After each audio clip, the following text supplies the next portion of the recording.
your English honeydew today's lecture. It looked like water damage to me. ऐसा लगता था कि वो पानी की वजह से ख़राब हो गई है. Both fire and water clearly taken their toll on the desk. उन्होंने कड़ी परीक्षा ली है इस ड्रायर की. The last dryer stuck fast. जो उसमें लास्ट ड्रायर था नीचे का वो थोड़ा फंसा हुआ था. I tried all I could to ease it out gently.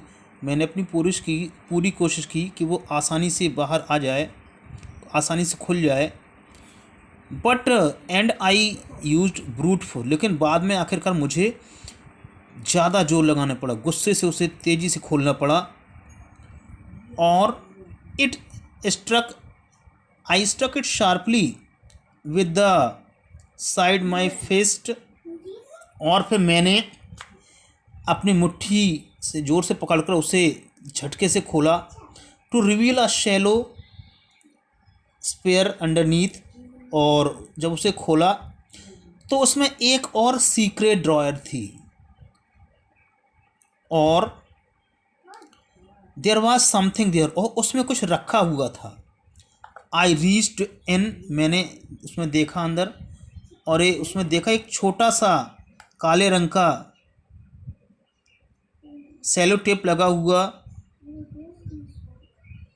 और जिस पर एक नोटपैड टाइप का था वो रखा हुआ था. और उस पर एक लिफाफा था, उसमें कुछ लिखा हुआ था. यानी कि उसकी हैंडराइटिंग ज़्यादा अच्छी नहीं थी, उसके कुछ लिखा हुआ था. उसमें लिखा हुआ था जिम्स लास्ट लेटर. जिम का last letter received January 25, 1915 to be buried with me when the time comes. उसे लिखा था जिम का लास्ट लेटर है और उसे उसके साथ ही दफना दिया जाए जब अंतिम समय उसका आए. I knew as I did it. मैं जानता था कि मैं ये कर सकता था. That it was wrong of me to open the box. मुझे लगा कि इसको खोलना गलत होगा. But curiosity got the better of my scruples. लेकिन जो उत्सुकता थी वो मेरी भावनाओं पर काबू नहीं कर पा रही थी.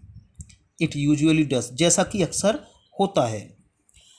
Inside the box there was an envelope. उस बॉक्स के अंदर एक लिफाफा था. The address read. मैंने उसमें एड्रेस पढ़ा. Mrs Jim McPherson, 12 Copper Breeches, Bridport, Dorset. ये पता उस पर लिखा हुआ था.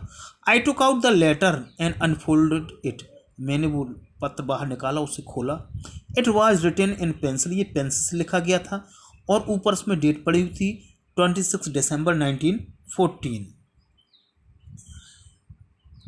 लेटर में क्या लिखा था ये पढ़ेंगे. Dearest Connie, I write to you in a much happier frame of mind because something wonderful has just happened that I must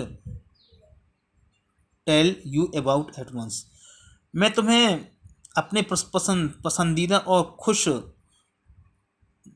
प्रसन्न मन से तुम्हें लिख रहा हूँ. मेरे साथ कुछ आज ऐसा हुआ जो कि तुम्हें ज़रूर बताना चाहूँगा. We are all standing to in our trench. हम सभी अपनी अपनी खंदकों में खड़े हुए थे पिछली सुबह से. क्रिसमस की सुबह थी. It was crisp and quiet all about. माहौल काफ़ी सख्त था. As beautiful a morning as I have ever seen. और लेकिन वो सुंदर सुबह थी. As cold as frost and frosty as a Christmas morning should be. और उतनी ही ठंडी और बर्फ़ थी या माहौल अच्छा था जैसा कि क्रिसमस की सुबह पर होना चाहिए था.